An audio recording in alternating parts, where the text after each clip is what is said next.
دل کی بیماری کیا ہے؟ عجب، تکبر، حسد، کینہ، بغض، ریا، یہ سب دل کی بیماریاں ہیں۔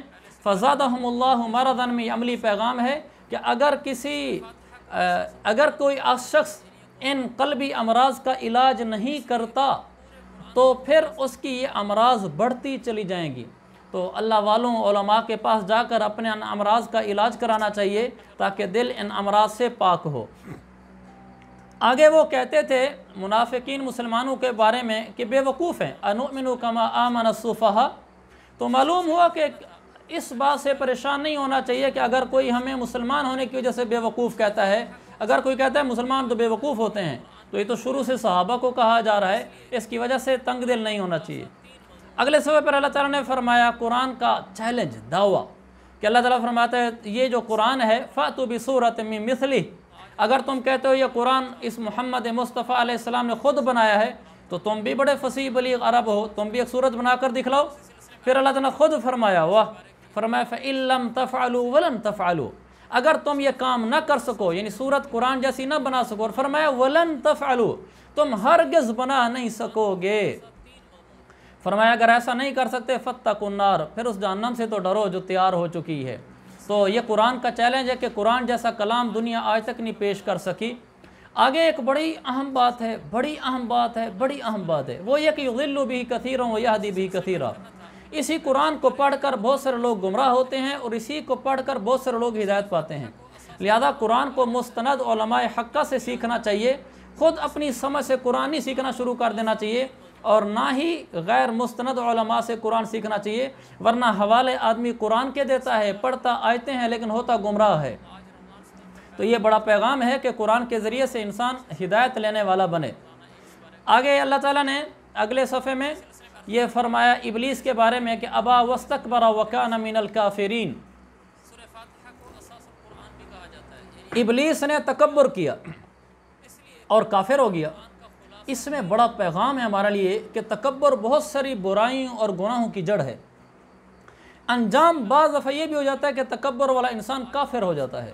لہذا اللہ تعالیٰ ہم سب کو تکبر سے بچائے، اپنے کو چھوٹا بنا کے رکھنا چاہیے، بڑائی کے بول بھی نہیں بولنے چاہیے کہ تو نے ہم جیسے دیکھے نہیں ہوں گے، تو ہوتا کون ہے، ہمیں تو نے کیا سمجھ رکھا ہے۔ چھوٹا انسان بن کے رہنا چاہیے، اس میں اللہ تعالیٰ کی رضا ملتی ہے۔ آگے فرمایا یا بنی اسرائیل اذکروا نعمتی، کہ میری نعمتوں کو یاد رکھو۔ اس سے معلوم ہوا، ہمیں عملی پیغام ملا کہ اللہ تعالیٰ کی جو نعمتیں ہمارے اوپر ہیں ان کو ہر وقت دل سے بھی یاد رکھنا چاہیے۔ وَأَمَّا بِنِعْمَةِ رَبِّكَ فَحَدِّثْ، 30ویں پارے کے آیات ساتھ ملا کر، تو اور زبان سے بھی نعمتوں کو بولنا چاہیے، ہر وقت دل ڈوبا ہوا ہو کہ اللہ تیری بڑی نعمتیں ہیں، صحت دی، آنکھ دی، سب سے بڑی دولت اسلام دیا ہمیں، کبھی بھی نہ شکری کی کیفیت نہ ہو۔ آگے اللہ تعالیٰ نے فرمایا اقیموا الصلاۃ وآتوا الزکاۃ، نماز قائم کرو اور زکوٰۃ دو۔ پورے قرآن میں آپ بار بار دیکھیں گے کہ نماز اور زکوٰۃ کو اکٹھے ذکر کیا گیا ہے۔ اس میں کیا عملی پیغام ہے؟ اس میں عملی پیغام یہ ہے کہ ایک طرف نماز کا ذکر، دوسری طرف زکوٰۃ کا ذکر، دونوں کو اکٹھے جوڑا گیا۔ نماز حقوق اللہ میں بڑا حکم ہے، زکوٰۃ حقوق العباد میں بڑا حکم ہے۔ بتایا گیا کہ جب تک حقوق اللہ اور حقوق العباد دونوں کو پوری طرح ادا نہیں کرو گے، پوری طرح کامیاب نہیں ہو سکتے۔ جنت کی مکمل کامیابی چاہیے تو حقوق اللہ بھی پورے کرو اور حقوق العباد بھی پورے کرو۔ آگے بے عمل علماء کو تنبیہ کی گئی ہے، اتأمرون الناس بالبر وتنسون انفسکم۔ اس سے عملی پیغام یہ ہے کہ عالم کو، خطیب کو بے عمل نہیں ہونا چاہیے۔ مشکات کی حدیث ہے، اللہ کے نبی جب شب معراج پر گئے تو آپ کا گزر ایسے لوگوں کے پاس سے ہوا جن کے ہونٹ بے مقارید من نار، آگ کی کینچیوں سے کاٹے جا رہے تھے۔ تو اللہ کے نبی نے جبریل سے پوچھا یہ کون لوگ ہیں؟ انہوں نے کہا یا رسول اللہ ہؤلاء خطباء امتک، یہ آپ کی امت کے خطیب ہیں۔ یأمرون الناس بالبر وینسون انفسہم، لوگوں کو تو بڑی نیکی کی باتیں بتاتے تھے، خود بڑے بے عمل تھے۔ اس لیے بہت ضروری ہے درس قرآن دینے والا اور بیانات کرنے والا، لوگوں کو دینی رہنمائی کرنے والا خود بعمل نیک صالح ہو، جلوت خلوت میں نیک صالح ہو۔ آگے فرمایا واستعینوا بالصبر والصلاۃ، اس میں تو اللہ نے زندگی کا مسئلہ ہی حل کر دیا ہے کہ کوئی مشکل پیش ہے، صبر سے کام لو، اللہ سے شکوہ شکایت نہ کرو، اور نفل پڑھ کر اللہ سے مانگو، نفل پڑھ کر اللہ سے مانگو، فرض نمازیں پڑھو اور نفل پڑھ کر اللہ سے مانگو۔ میں آپ کو اپنا تجربہ بتاتا ہوں، حالانکہ یہ کوئی تجربے کی چیز نہیں ہے، 20 دفعہ زندگی میں ایسے ہو چکا ہے کہ ہم جیسے گناہگار آدمی بھی، کہ کوئی بڑے سے بڑا مسئلہ، کہ کوئی مسئلہ بھی اٹک جائے، نفل میں نے پڑھے، اللہ نے حل کر دیا۔ یہ اللہ کا معاملہ سب کے ساتھ ہے، یہ نہیں کہ نیک اور گناہ گار کا کوئی معاملہ ہے۔ تو جو انسان بھی اللہ کے آگے نفلیں پڑھ کر دعائیں مانگے گا، اللہ اس کی مرادیں پوری کرے گا۔ میں آپ کو تجربہ بتا رہا ہوں، میرے ساتھ زندگی میں سے 20 دفعہ ہو چکا ہے کہ نفل پڑھنے سے اللہ نے مسئلے حل کیے ہیں، اور بعض وہ مسئلے بھی حل ہوئے ہیں جو عقل کے بھی خلاف تھے، اللہ نے اپنی رحمت سے کیے، اور اللہ سے معلوم ہوا اللہ گناہ گاروں کی نماز پڑھنے پر بھی فیصلے کر دیتا ہے۔ لہذا میں سب سے کہوں گا کہ ہر مشکل میں اللہ کے نبی کی سنت پر عمل کرتے ہوئے اور قرآن کی آیت پر عمل کرتے ہوئے نفل کی طرف دوڑنا چاہیے۔ اللہ کے نبی کی سنت پر عمل کرتے ہوئے کیا مطلب؟ ابو داؤد کی حدیث ہے اذا حزبہ امر اللہ کے نبی صلی اللہ علیہ وسلم کو جب کوئی مشکل کام پیش آتا تھا فزع الی الصلاۃ، ایک روایت میں وصلی، جب اللہ کے نبی کو مشکل کام پیش آتا تھا اب نماز کی طرف لپکتے تھے، نفل پڑھتے تھے، نماز پڑھتے تھے۔ آج بھی کسی کو مشکل کام پیش ہے، نفل کی نیت پڑھو، پھر نفل کی نیت، اللہ سے مانگو، میں یقین سے کہتا ہوں اللہ مسئلہ حل فرمائے گا۔ اور اس کے بعد پھر آگے فرمایا وَلَكِنْ كَانُوا أَنفُسَهُمْ يَظْلِمُونَ، بنی اسرائیل کے اوپر اللہ تعالیٰ ان کے بارے میں اللہ نے فرمایا کہ ہم نے ان پر ظلم نہیں کیا اور یہ خود اپنی جانوں پر ظلم کرنے والے تھے۔ وَمَا ظَلَمُونَ پیچھے الگ ہے، آگے ہے وَلَكِنْ كَانُوا أَنفُسَهُمْ يَظْلِمُونَ میں یہ پیغام ملتا ہے کہ اللہ کسی پر ظلم نہیں کرتا۔ اگر کسی پر کوئی حالات آتے ہیں، پریشانیاں، تکلیفیں، مصائب آ رہی ہوتی ہیں، یہ اس کے اپنے کیے ہوئے اعمال کا نتیجہ ہوتا ہے، اللہ ظالم نہیں ہے۔ اور پھر آگے وہ آیت نمبر 67 سے 73 شروع ہوگی وَإِذْ قَالَ مُوسَىٰ لِقَوْمِهِ إِنَّ اللَّهَ يَأْمُرُكُمْ أَن تَذْبَحُوا بَقَرَةً، اس میں وہ سارا واقعہ ہے جو میں شروع میں پہلے بیان کر چکا ہوں، یہ آگے وہی واقعہ چل رہا ہے۔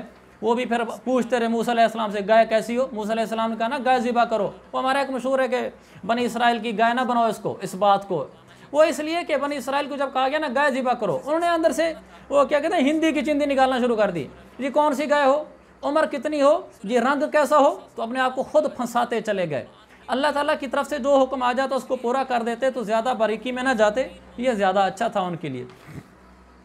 آگے فرمایا اللہ تعالیٰ نے کافروں کے بارے میں، اللہ تعالیٰ فرماتا ہے أَفَكُلَّمَا جَاءَكُمْ رَسُولٌ بِمَا لَا تَهْوَىٰ أَنفُسُكُمْ اسْتَكْبَرْتُمْ فَفَرِيقًا كَذَّبْتُمْ وَفَرِيقًا تَقْتُلُونَ، یہ جو فَفَرِيقًا کہا ہے نا لفظ فا، اس میں ہمارے لیے ایک عملی پیغام ہے، یہ پیچھے استکبرتم ہے، آگے فا یہ تعقیب مع الوصل کے لیے آتا ہے اور تفریع کے لیے آتا ہے عربی گرامر کے لحاظ سے۔ فَفَرِيقًا كَذَّبْتُمْ وَفَرِيقًا تَقْتُلُونَ، اس سے یہ درس ملتا ہے کہ جب انسان تکبر میں مبتلا ہوتا ہے تو بڑے بڑے گناہ کر جاتا ہے۔ تکبر کا نتیجہ گناہ ہیں، جیسے انبیاء کو جھٹلانا، قتل کرنا، لہذا اپنے آپ کو تکبر سے بچانا چاہیے، بہت خطرناک بیماری ہے، اپنے آپ کو چھوٹا بنا کے رہنا چاہیے۔ آگے ایک آیت ہے جس میں اللہ تعالیٰ فرماتا ہے أَن يُنَزِّلَ اللَّهُ مِن فَضْلِهِ عَلَى مَن يَشَاءُ مِنْ عِبَادِهِ، اس آیت کا عملی پیغام یہ ہے کہ جو کچھ ہمارے اوپر عطائیں ہیں وہ اللہ کی رحمت اور اللہ کا انعام اور احسان ہے، جس کو اللہ سورہ قاف میں آیت نمبر 65 میں فرماتا ہے آتَيْنَاهُ رَحْمَةً مِّنْ عِنْدِنَا، یعنی اس سے ہمیں یہ پیغام ملتا ہے کہ ہمیں کبھی یہ نہیں سمجھنا چاہیے میری وجہ سے ہو رہا ہے۔ اگر مجھے روزی اچھی مل رہی ہے، تنخواہیں اچھی مل رہی ہیں اور میری شہرت ہو رہی ہے اور لوگوں میں میری عزت ہے، کاروبار بڑا اچھا ہے اور گریڈ بڑا اونچا ہے، کبھی یہ نہیں سمجھنا چاہیے کہ میرے اندر کوئی صفات ہیں جس کی وجہ سے ہو رہا ہے، یہ دھوکہ نہیں ہونا چاہیے۔ یہ آیت ہمیں بتاتی ہے من فضلی علی من یشاء من عبادہ، اللہ کا فضل ہوتا ہے۔ سورہ کہف کی آیت نمبر 65 بتاتی ہے رحمتاً من عندنا، یہ نری میرے رب کی رحمت ہوتی ہے، انسان کا نیچے کوئی دخل نہیں ہوتا۔ ہمیشہ یہ سمجھنا چاہیے کہ میرا رب تیری عطا ہے، چاہے تو نوکری واپس سے لے لے، چاہے تو عزت واپس سے لے لے، چاہے تو کاروبار ٹھپ کر دے، ہمارا کچھ نہیں ہے، لہذا انسان اکڑ میں نہ پڑے، اللہ کے آگے جھکا رہے۔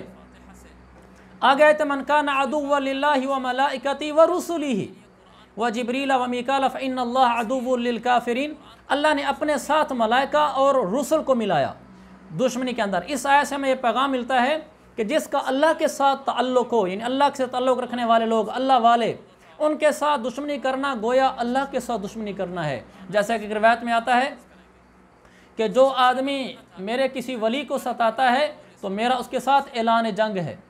تو اللہ کے کسی ولی کو، نیک بندوں کو، علماء کو، صلحاء کو بطور خاص ان سے دشمنی اور ان سے بغض، نفرت نہیں کرنا چاہیے، اللہ والوں سے محبت کرنی چاہیے۔ اور آگے یا ایھا الذین آمنوا لا تقولوا راعنا میں یہ عملی پیغام ہے کہ نبی پاک صلی اللہ علیہ وسلم کی ادنا سی بھی بے ادبی جائز نہیں اور حرام ہے۔ نبی کے ہر بات، ہر قول، ہر عمل ہمارے لیے بہت اونچی شان والا ہے۔ نبی کے پاک صلی اللہ علیہ وسلم کی ذات اونچی شان والی ہے، بے ادبی کا سوچنا بھی نہیں چاہیے، اس کی شریعت قطعاً اجازت نہیں دیتی۔ آگے پھر وہ حکم اقیم الصلاۃ و آتوا الزکوٰۃ، نماز اور زکوٰۃ کو اکٹھا کیا گیا ہے یہ بتانے کے لیے کہ حقوق اللہ کے ساتھ ساتھ حقوق العباد بھی ضروری ہے۔ پھر وہ یا بنی اسرائیل اذکروا نعمتی، اللہ فرماتا ہے میری نعمتوں کو یاد کیا کرو، دل میں بھی ہر وقت کہو اللہ تیری نعمتیں میرے اوپر بڑی ہیں، زبان سے بھی بولا کرو۔ اور آخر میں آیت نمبر 125 ہے وَإِذْ جَعَلْنَا الْبَيْتَ مَثَابَةً لِلنَّاسِ وَأَمْنًا، دل تو بڑا کہہ رہا ہے کس پہ کھل کے بولوں، لیکن ہمارا خلاصہ قرآن لمبا نہ ہو جائے۔ ان آیات میں بیت اللہ اور شہر بیت اللہ مکہ مکرمہ کی شان مذکور ہے۔